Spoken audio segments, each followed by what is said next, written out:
सवाल यह है कि अगर देश 1947 में आज़ाद हुआ था और 2026 में भी जनता महंगाई, बेरोजगारी, शिक्षा, स्वास्थ्य और खेती की चिंता कर रही है, तो आखिर इतने सालों में क्या हुआ? और दूसरा सवाल, आज जब नरेंद्र मोदी सरकार अपने 12 साल की उपलब्धियां गिनाती है, तब बार बार नेहरू का नाम क्यों आता है? क्यों हर बहस में नेहरू मौजूद रहते हैं? नेहरू जी शायद ऊपर बैठे बैठे सोचते होंगे, भाई मैं तो 1964 में चला गया था, तुम लोग अभी तक मेरा ही रिपोर्ट कार्ड क्यों चेक कर रहे हो? लेकिन राजनीति का नियम है, जो नेता जितना पुराना होता है चुनाव में उतना ही नया हो जाता है। तो चलिए चलते हैं एक ऐसी यात्रा पर जहां न भक्त बनना है ना विरोधी, सिर्फ नागरिक बनकर समझना है। 1947 का भारत कैसा था, कल्पना कीजिए। देश आज़ाद हुआ है, रेलवे अंग्रेजों के हिसाब से बनी है, कारखाने गिने चुने हैं, बिजली गांवों तक नहीं पहुंची, साक्षरता करीब 18% है, औसत आयु 32 साल है, देश में भूखमरी, गरीबी और बंटवारे का दर्द है। ऐसे समय में प्रधानमंत्री बने जवाहरलाल नेहरू। आज के समय में अगर किसी नेता को ऐसा भारत मिलता तो शायद पहले दिन ही ट्वीट पर लिख देता, मित्रों पिछली सरकार देश को बर्बाद करके गई है। लेकिन नेहरू के पास ट्विटर नहीं था, उनके पास एक टूटा हुआ देश था। अब सवाल है, उन्होंने किया क्या? नेहरू ने बड़े बड़े बांध बनाए, भाखड़ा नांगल, हीराकुंड, दामोदर घाटी। उन्होंने इन्हें आधुनिक भारत के मंदिर कहा। आज कुछ लोग मंदिर और बांध में तुलना खोजते हैं, लेकिन उस समय बिजली और पानी ही विकास का सबसे बड़ा आधार था।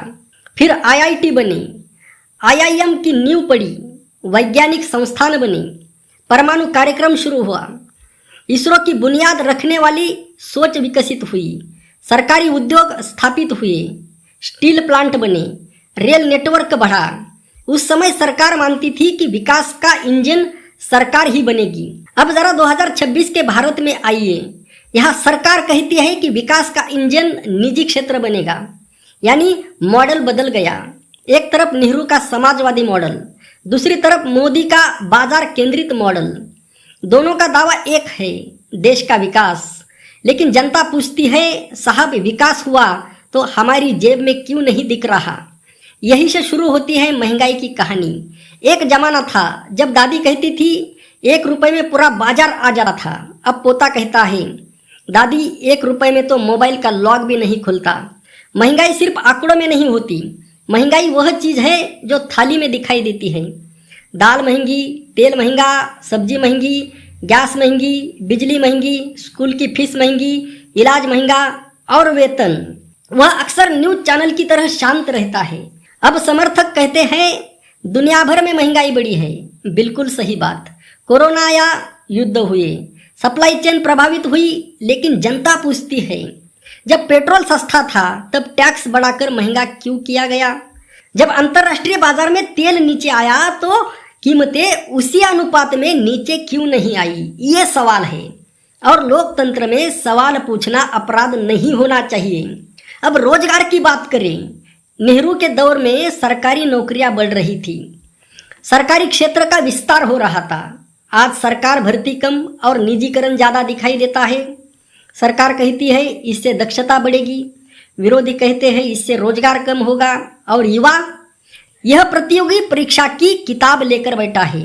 उसे ना समाजवाद समझ आता है ना पूंजीवाद, उसे सिर्फ ज्वाइनिंग लेटर चाहिए। लेकिन कई बार परीक्षा होती है, पेपर लीक होता है, फिर परीक्षा होती है, फिर जांच होती है, फिर आयोग बनता है और तब तक उम्मीदवार की उम्र बढ़ जाती है। भारत का युवा आजकल नौकरी से ज़्यादा परीक्षा की तारीख का इंतजार करता है। अब बात करते हैं डिजिटल इंडिया की। यह वह क्षेत्र है जहां मोदी सरकार की उपलब्धियां स्पष्ट दिखाई देती है।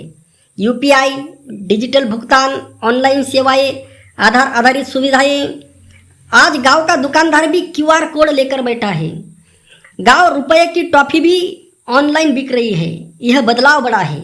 इस पर बहस कम होती है क्योंकि यह जमीन पर दिखाई देता है। लेकिन साथ में सवाल भी है, डिजिटल इंडिया के साथ क्या पर्याप्त रोजगार पैदा हुए? क्या छोटे व्यवसाय उतने तेजी से बढ़े जितने तेजी से ऐप डाउनलोड हुए? ये भी चर्चा का विषय है।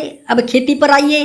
नेहरू के समय देश खाद्यान्न संकट से जूझ रहा था, बाद में हरित क्रांति आई, उत्पादन बढ़ा, भारत आत्मनिर्भर बना।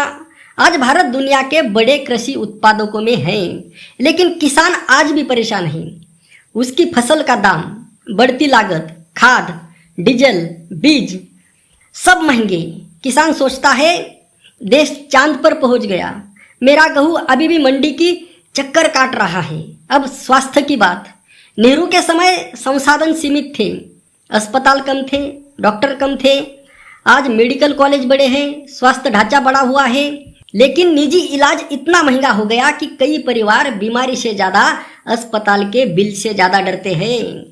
एक मध्यम वर्गीय परिवार की सबसे बड़ी बचत योजना क्या है? बीमार मत पड़ो, क्योंकि बीमारी कभी कभी पूरा जमा पूंजी खा जाती है। अब राजनीति की भाषा बदल गई है। नेहरू विकास की बात करते थे, मोदी विकास के साथ साथ राष्ट्रवाद की भी बात करते हैं। नेहरू वैज्ञानिक सोच पर जोर देते थे, मोदी सांस्कृतिक पहचान पर जोर देते हैं। नेहरू का भारत एक दिशा में चल रहा था, आज का भारत कई दिशाओं में एक साथ दौड़ रहा है। कहीं एक्सप्रेसवे बन रहा है, कहीं मेट्रो दौड़ रही है, कहीं एयरपोर्ट बन रहा है और कहीं युवा रेज्यूमे लेकर घूम रहा है। यही भारत का विरोधाभास है। अब जरा मीडिया की बात कर ले। नेहरू के समय मीडिया सीमित था, आज मीडिया सर्वव्यापी है। लेकिन विडंबना देखिए, सूचना बड़ी है, समझ कभी कभी कम होती दिखाई देती है। आज बहस इस बात पर कम होती है कि रोजगार कितना बढ़ा, बहस इस बात पर ज्यादा होती है कि किसने किसको क्या कहा। टीवी पर चिल्लाहट बढ़ी, सवाल कम हुए और जनता वह रिपोर्ट लेकर चैनल बदलती रहती है। कभी राष्ट्रवाद, कभी धर्म, कभी पाकिस्तान, कभी विपक्ष। लेकिन महीने के आखिर में उसे राशन की दुकान ही याद आती है, क्योंकि आखिरकार देशभक्ति पेट भरने के बाद और अच्छी लगती है। अब एक दिलचस्प तुलना। नेहरू के समय देश के पास संसाधन कम थे, लेकिन उम्मीदें बड़ी थी। आज संसाधन ज़्यादा है, लेकिन अपेक्षाएं उससे भी बड़ी है। उस समय लोग कहते थे देश बन रहा है, आज लोग पूछते हैं मेरे लिए क्या बना। यह बदलाव लोकतंत्र की परिपक्वता भी है। अब नरेंद्र मोदी के समर्थक कहेंगे देश दुनिया की 5वीं सबसे बड़ी अर्थव्यवस्था बना, सड़कें बनी, रेलवे आधुनिक हुआ, डिजिटल क्रांति आई, विदेशों में भारत की प्रतिष्ठा बढ़ी। यह सब तथ्य है। उधर आलोचक कहेंगे महंगाई बढ़ी, बेरोजगारी चिंता का विषय है, असमानता बढ़ी, मध्यम वर्ग पर बोझ बढ़ा। यह भी चर्चा का हिस्सा है। सच्चाई शायद इन दोनों के बीच कहीं बैठी है। समस्या यह है कि राजनीति अक्सर हमें दो विकल्प देती है, या तो सब कुछ शानदार है या सब कुछ बर्बाद है, जबकि वास्तविकता में देश न पूरी तरह स्वर्ग है न पूरी तरह संकट। देश एक जटिल कहानी है। यहाँ एक किसान संघर्ष कर रहा है, एक स्टार्टअप करोड़ों कमा रहा है, एक छात्र नौकरी ढूंढ रहा है, एक इंजीनियर विदेश जा रहा है, एक मजदूर महंगाई से जूझ रहा है और एक नेता विकास का दावा कर रहा है। एक आखिरी सवाल, क्या नेहरू और मोदी की तुलना उचित है? कुछ हद तक, लेकिन पूरी तरह नहीं, क्योंकि दोनों को अलग अलग भारत मिला। नेहरू को टूटा हुआ नया भारत मिला, मोदी जी को तेजी से बढ़ती अर्थव्यवस्था वाला भारत मिला। चुनौतियां अलग थी, समय अलग था, दुनिया अलग थी, लेकिन जनता की अपेक्षाएं एक ही थी, बेहतर जीवन। और यही लोकतंत्र का असली पैमाना है। न कि कौन किससे ज़्यादा भाषण देता है, न कौन ज़्यादा विज्ञापन देता है, न कौन ज़्यादा ट्रेंड करता है, बल्कि यह कि आम आदमी की जिंदगी कितनी बेहतर हुई अगर किसान खुश है, युवा रोजगार पा रहा है, मध्यम वर्ग बचत कर रहा है, गरीब सम्मान से जी रहा है, तो विकास सफल है। वरना आंकड़े प्रेस कॉन्फ्रेंस में अच्छे लगते हैं, रसोई में नहीं। इसलिए अगली बार जब कोई आपसे पूछे नेहरू अच्छे थे या मोदी, तो तुरंत जवाब मत दीजिए। पहले पूछिए मेरे गांव की हालत क्या है, मेरे शहर में रोजगार कितना है, मेरे परिवार का खर्च कितना बड़ा है, मेरी आय कितनी बड़ी है।